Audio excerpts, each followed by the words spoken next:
प्रश्नकाल में गतिरोध पैदा करना चाहते हैं। आपके प्रश्न हैं, महिला सांसद के प्रश्न हैं। सदन की कार्रवाई आज 12 बजे तक के लिए स्थगित की जाती है। It is never happened in the history of India that the boys were beaten and they were dragged. The palace and Amit Shah is responsible. आज की ये खबर किसी राजनीतिक दल की नहीं बल्कि आपके, हमारे और देश के हर उस करदाता की बात है। उनकी बात करने आया हूं जो बिना किसी सवाल पूछे हर महीने टैक्स देता है। आज आप जब पेट्रोल भरवाते हैं तो टैक्स देते हैं, जब मोबाइल रिचार्ज करते हैं तो टैक्स देते हैं, जब होटल में खाना खाते हैं तो टैक्स देते हैं, जब आप पानी पीते हैं उस पर भी आप टैक्स देते हैं, जब कोई सामान खरीदते हैं उस पर टैक्स देते हैं। यानी इस देश की संसद आपकी जेब से चलती है। लेकिन सवाल आज का सबसे बड़ा है, क्या संसद आपकी आवाज़ उठा रही है या फिर राजनीतिक टकराव का अखाड़ा बनती जा रही है? नमस्कार, आप देखना शुरू कर चुके हैं अरुंधति न्यूज़ और मैं हूं अभिजीत। भारत की संसद केवल एक इमारत नहीं है और वो इमारत भी बनी है आपके और हमारे पैसे से। ये वही स्थान है जहां देश के कानून बनते हैं। यहाँ किसानों की बात, युवाओं की बात, महिलाओं की बात, सैनिकों की बात, व्यापारियों, छात्रों और आम नागरिकों के भविष्य से जुड़े फैसले होते हैं। लेकिन जब संसद की कार्यवाही बार बार रुकती है तो केवल बहस नहीं रुकती है, देश की निर्णय प्रक्रिया भी धीमी पड़ जाती है। विभिन्न सार्वजनिक रिपोर्ट्स में यह अनुमान सामने आया है कि संसद की कार्यवाही का 1 मिनट लगभग 2.5 लाख के बराबर सार्वजनिक संसाधनों का होता है, यानी 10 मिनट। अब आप समझिए, करीब 25 लाख रुपए। 1 घंटा करीब 1.5 करोड़ रुपए और पूरा दिन लगभग 9 करोड़ के बराबर संसदीय संसाधन, पैसे का खर्च। और यह आधिकारिक तय दर नहीं है बल्कि सार्वजनिक रूप से यह अनुमान है और बहुत जगहों पे आप एग्जैक्ट वैल्यू भी पा सकते हैं। मोटा मोटी यही पैसे हैं।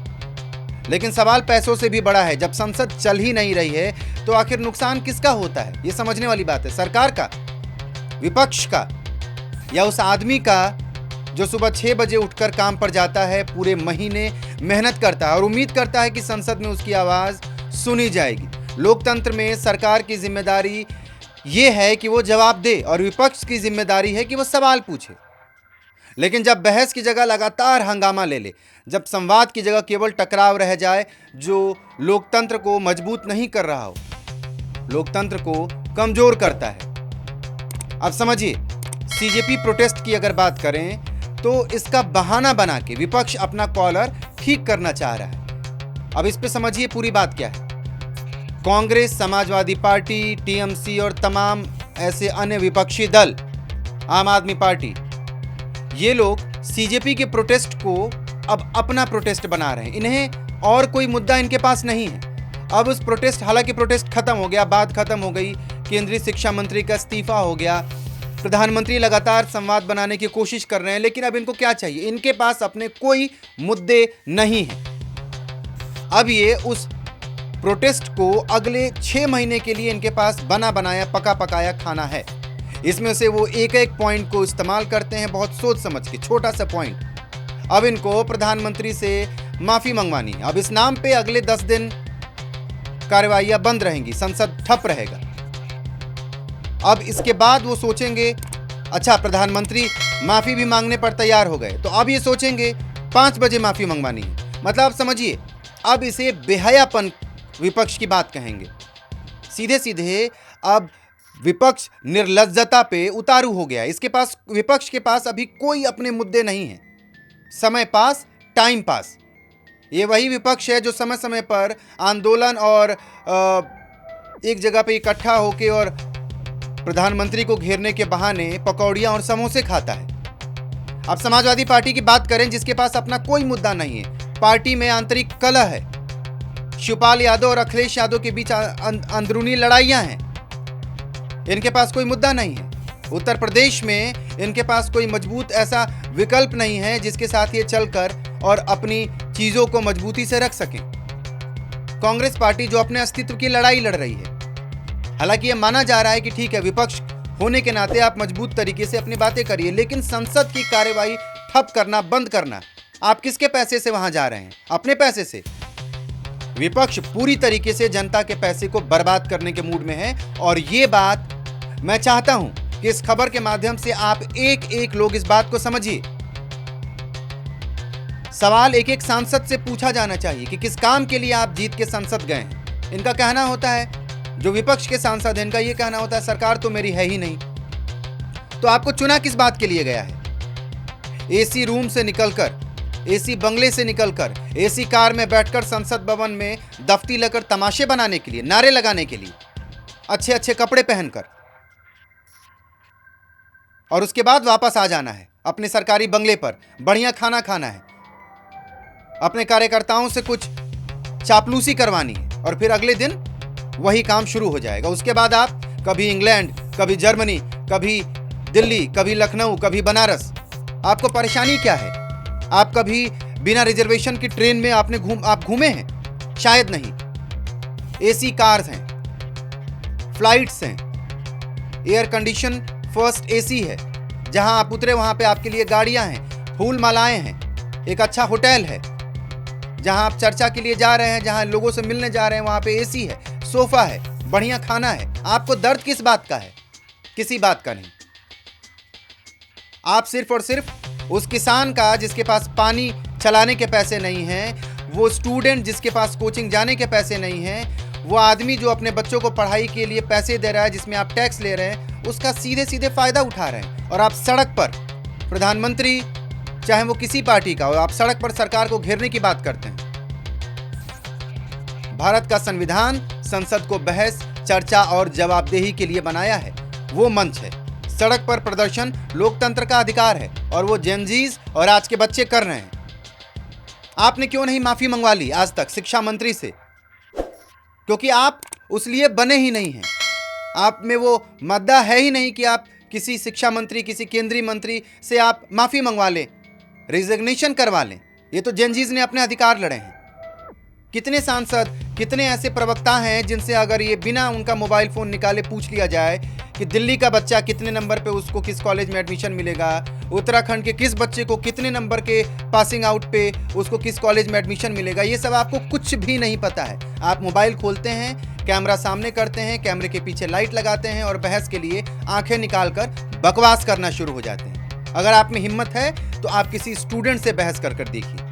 आपसे बात आज की होती है, आप उसको नेहरू पर ले जाते हैं। ये विपक्ष की, ये सरकार की बात है। और विपक्ष, जब बात विपक्ष से होती है तो विपक्ष प्रधानमंत्री की बातें करने लगता है। इनके पास कोई भी लॉजिकल आंसर नहीं होते हैं। संसद के भीतर बहस लोकतंत्र का कर्तव्य है। अब आज संसद किस बात पर ठप हो गई? आज ये सारे सांसद, सारे विपक्ष के लोग बढ़िया कपड़ा, बढ़िया खाना, बढ़िया गाड़ी में बैठ के संसद तक आए हैं। प्रधानमंत्री से माफी मंगवाना ही इनका काम है। शर्म और निर्लज्जता, ये दोनों इन लोगों ने बेच खाया है। आज देश के सामने कितने बड़े सवाल खड़े हैं। महंगाई, इस पर बहस करने के लिए आपके पास समय नहीं है। बेरोजगारी पर आपके पास बहस करने का समय नहीं है। शिक्षा पर बहस करने का समय नहीं है। स्वास्थ्य सेवाओं पर बहस करने का समय नहीं है। सीमा सुरक्षा पर, कृषि पर, नई तकनीक पर, नई टेक्नोलॉजीज पर, जलवायु परिवर्तन पर, इन सभी विषयों पर संसद में गंभीर चर्चाएं होनी चाहिए। और आप प्रधानमंत्री से माफी मंगवाने के लिए सड़क पर और संसद के बाहर दफ्तियां और पकौड़े और समोसे खाने का इंतजाम कर रहे हैं। यदि ये पूरा समय नारेबाजी और स्थगन में ही निकल जाए तो जनता के स्वाभाविक रूप से जो लोग हैं वो सवाल पूछेंगे और पूछना चाहिए। कैंपेन पर कैंपेन चलना चाहिए। जेनजीज का एक बार फिर से उनको आह्वान करता हूं मैं इस बात के लिए कि अब वो विपक्ष को इस फायदे के लिए जो ये फायदा उठा रहा है विपक्ष, अब इनसे सवाल पूछे। जेनजीज ने अपना काम कर लिया, युवाओं ने अपना काम कर लिया, अपना हक ले लिया। अब आप बचे हुए जूठन से अपनी राजनीति चमका रहे हैं। क्या हमारे चुने हुए प्रतिनिधि हमारी समस्याओं पर चर्चा करते हैं? सोचिए। फेसबुक पे हर नेता के पक्ष में और विपक्ष में केवल कमेंट लिखने से नहीं होगा। क्या आप, जो युवा, जो व्यक्ति कमेंट करता है, चाहे वो पक्ष की बात हो, विपक्ष की बात हो, क्या वो अपने बारे में सोचता है कि वो आर्थिक रूप से कितना मजबूत होना चाहता है? उसका करियर क्या है, वो आने वाले समय में क्या करना चाहता है, यह केवल राजनीतिक संदेश देने में व्यस्त है। संसद की सुरक्षा के लिए हजारों सुरक्षाकर्मी तैनात रहते हैं, ड्यूटी करते हैं। दिल्ली की पुलिस है, संसद सुरक्षा सेवा है, केंद्रीय सुरक्षा बल है और कई एजेंसियां दिन रात काम करती हैं। इन व्यवस्थाओं पर सार्वजनिक धन खर्च होता है, हम लोगों का, आप लोगों का। हालांकि एक एक दिन का अलग से सुरक्षा खर्च जो है वो सार्वजनिक नहीं किया जा सकता है, इसलिए कोई निश्चित आंकड़ा बताना आपको उचित नहीं होगा, लेकिन आप समझिए मोटा मोटी। अब एक और इंपॉर्टेंट क्वेश्चन है, क्या संसद का हर विरोध गलत है? नहीं, लोकतंत्र में विपक्ष का मजबूत होना जरूरी है। विपक्ष सरकार से सवाल पूछे, जवाब मांगे, जांच की मांग करे, ये उसका संवैधानिक अधिकार है, लेकिन उतना ही इंपॉर्टेंट है संसद चलना, बाहर दफ्ती और तफ्तियां लेकर घूमना नहीं। आज काला कपड़ा पहन के आ गए, कल लाल कपड़ा पहन के आए, परसों पीला कपड़ा पहन के आएंगे। क्या संसद की कार्यवाही इस तरीके से चलती है? आपको चुन के इस कारण से भेजा गया है।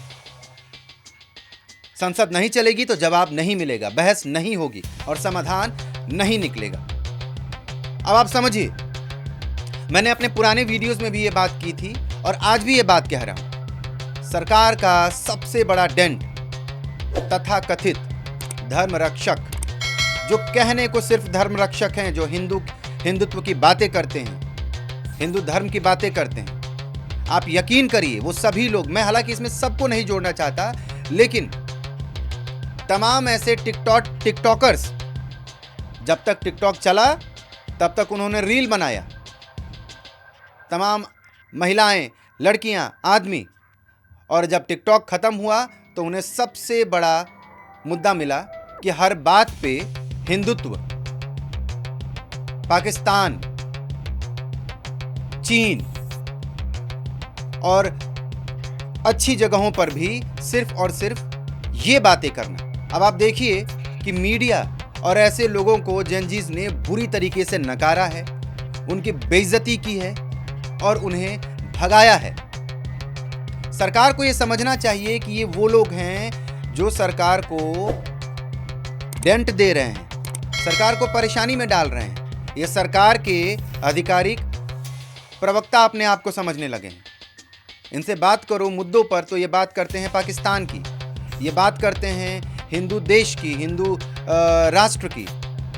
बिल्कुल होना चाहिए, हिंदू राष्ट्र होना चाहिए, लेकिन इनके नफरती शब्द जेनजीज के लिए अब बर्दाश्त के बाहर की चीजें हैं। सरकार को इनको चुन के इन पे लगाम लगाने की बहुत अधिक आवश्यकता है। ये सरकार का भला नहीं कर रहे हैं, ये भारतीय जनता पार्टी का भला नहीं कर रहे हैं। ये अपने रील्स, अपने व्यूज, अपने इंस्टाग्राम, फेसबुक और यूट्यूब, इस पे व्यूज बढ़ाने के लिए दिन भर में 4 बार आते हैं, बकवास की बातें करते हैं। तमाम ऐसे यूट्यूबर्स आपको दिखेंगे जो कल तक टीका लगा के और उन जेनजीज के विरोध में जहर उगल रहे थे। जब प्रधानमंत्री उन जेनजीज से जुड़ने, उनसे संवाद करने की शुरुआत कर दी, जब शिक्षा मंत्री ने रेजिग्नेशन दे दिया तो उनकी बातें अब बदल गई। अब वो बात कर रहे हैं कि जेनजीज आंदोलन करें। देखिए ये कितने अधिक अवसरवाद लोग हैं, इनकी जानकारी शून्य है, इनकी पढ़ाई शून्य है, सामाजिक रूप से शून्य है। तो सोचना आपको है कि आप इन्हें इतना क्यों देखना चाहते हैं। क्या आपको लगता है कि एक व्यक्ति के कहने में आप अपना विवेक खो दें?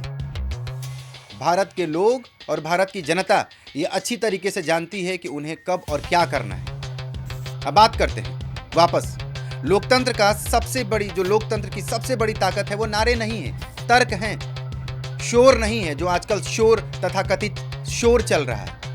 संवाद है, बातचीत है, बहिष्कार नहीं है, बहस है। आज जनता किसी एक दल से नहीं, सभी राजनीतिक दलों से जवाब चाह रही है, सरकार से भी, लेकिन अब विपक्ष को भी जवाब देना होगा। विपक्ष फायदा उठा रहा है इस चीज का। जनता पूछ रही है क्या संसद में बैठकर देश के मुद्दों पर चर्चा होगी? क्या युवाओं के रोजगार पर बात होगी? क्या किसानों की आय पर बात होगी? क्या शिक्षा व्यवस्था पर ठोस चर्चा होगी? क्या व्यापारियों की परेशानियों पर समाधान निकलेगा? या फिर हर सत्र का अंत केवल स्थगन और हंगामे के साथ होगा? देश का आम नागरिक राजनीति नहीं, परिणाम चाहता है और उसी परिणाम के लिए आपको चुन के वहां भेजा है। उसे भाषण नहीं, समाधान चाहिए। आरोप प्रत्यारोप नहीं चाहिए, काम चाहिए।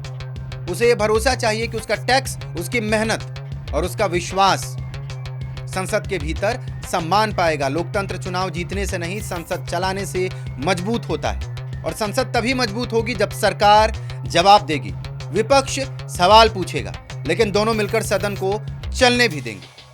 क्योंकि अंत में नुकसान किसी पार्टी का नहीं है, पूरे देश का है, आम जनता का है। और सबसे बड़ा नुकसान उस नागरिक का है जो हर महीने ईमानदारी से टैक्स देता है और उम्मीद करता है कि संसद में उसकी आवाज गूंजेगी। अब फैसला जनता को करना है कि वो शोर की राजनीति चाहती है या समाधान की राजनीति। इसी सवाल के साथ इस खबर को यहीं पर बंद करता हूं। लेकिन आवाज बंद नहीं है, आवाज और मजबूत होगी और उसे मजबूत आप बनाएंगे। इस खबर को देखने के लिए आपका बहुत बहुत धन्यवाद। और सोचिए कि देश के एक एक नागरिक, युवा, किसान, बच्चा सवाल पूछे। और सवाल अब सरकार के साथ साथ विपक्ष के भी लोगों से पूछे। आपके गली, सड़क, मोहल्ले में विपक्ष के सांसद आए तो पूछिए कि भाई आप संसद क्यों नहीं चलने देना चाह रहे हैं। और जब यह उनसे कहें कि मैं आपकी बात उठाना चाहता हूं तो आप ये बात कहिए कि ये बात संसद के अंदर उठाइए। ये मौका परस्त लोग हैं। हर गली, हर मोहल्ले इनको घेर के आप इनसे सवाल पूछिए। खबरों में बने रहने के लिए प्लीज सब्सक्राइब कर लीजिए हमारे YouTube चैनल को और बेल आइकन को जरूर दबाइएगा। आपका बहुत बहुत धन्यवाद।